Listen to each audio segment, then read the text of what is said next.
Hi everyone, this has been a distressing week as far as Prime Ministers go.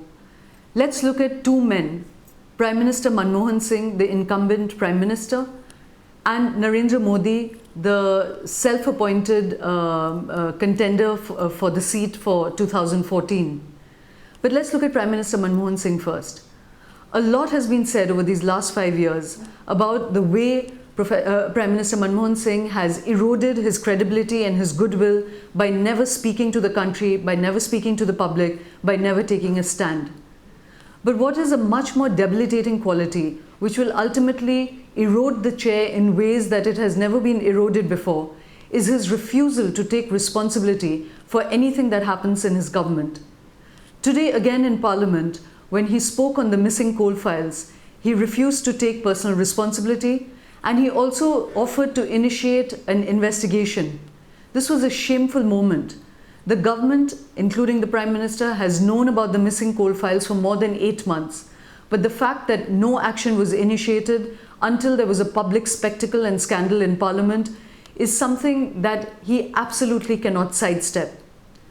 Moreover, we at Tehelka, for instance, have repeatedly criticized Narendra Modi, the Chief Minister of Gujarat, for the files that went missing during 2002 and 2003, police records, call records, records of official movements that would prove the culpability of his own as well as his officers' role in the riots. And a lot has been said about those missing files. But what can one say when the rot and the brazenness is so extreme that it permeates the Prime Minister's office? How can we sit calm while the Prime Minister and the government claims that 199 files can go missing and no action is taken? This is not just about corruption, it is taking brazenness to new levels. There are many other ways in which the Prime Minister has let us down, whether it is on the RTI Act, something that his own government initiated. He has been in many ways a sympathizer and an architect of those who are trying to restrict the provenance of the Act, to restrict the freedoms that come with the Act and the right to know that has been bestowed to citizens. He has been very much a party to the political unison that has arisen around the Supreme Court judgment that seeks to debar politicians who have been convicted from standing for elections or from continuing in office. In all of these ways, the Prime Minister has been less than the man that he was deemed to be.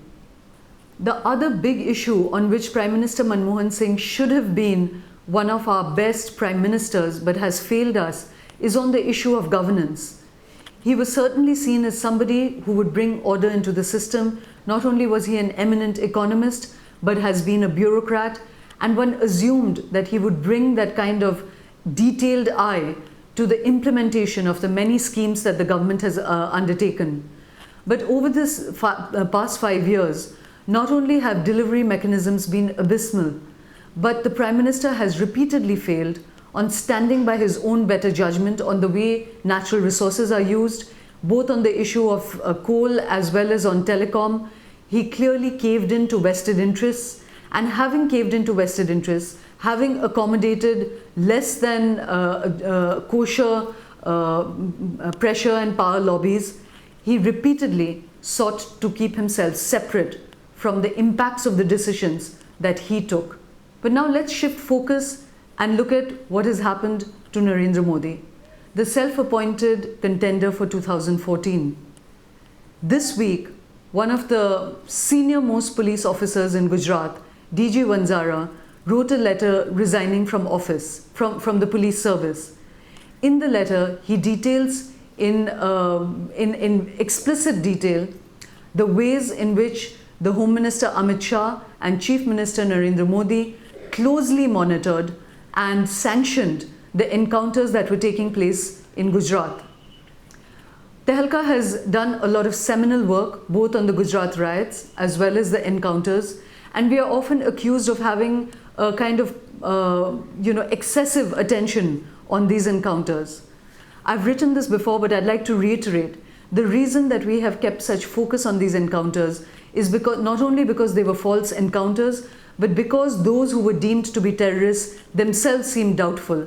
In the case of Ishrat, in the case of Sarabuddin, certainly in the case of Sadiq Jamal, There is enough evidence and proof to establish that they were just ordinary citizens, at best petty criminals, but certainly not the terrorists they were made out to be.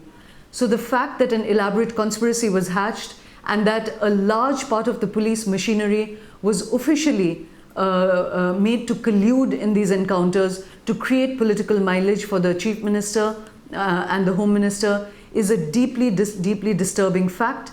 And today, with DG Vanzara's explosive letter, it becomes even more apparent. There is the question of Mr. Vanzara's own credibility. He is, after all, one of the police officers that is indicted, has been arrested and has been in jail for 6 years for these encounters. And when he raises questions about Amit Shah and Narendra Modi's role in overseeing or in sanctioning these encounters, one might say that this is the word of the accused. But there are 2 points I'd like to make here. One is that when others are put away or arrested as being terrorists, it is their confessions, it is the leads that they give under interrogation and in police custody that is then followed up in arresting others. Why should there be a different principle for DG Vanzara? He's, after all, not just an ordinary accused. He's one of the senior most cops in the cadre in Gujarat. And when he says something on record, voluntarily, certainly not under any duress of police torture or custody, then and he implicates himself in those encounters, does not seek to exonerate his own role in it, then it certainly becomes a very, very damaging accusation. It remains to be seen what legal impact this will have. But I hope for this country's sake that it will have some political impact. I do hope that there are enough citizens in this country that are equally dismayed by the actions of the Prime Minister Manmohan Singh in Parliament as by Mr. Narendra Modi's actions as Chief Minister in Gujarat. And we must reflect for ourselves what is the nature of the Prime Minister that this country deserves. Thanks for listening in.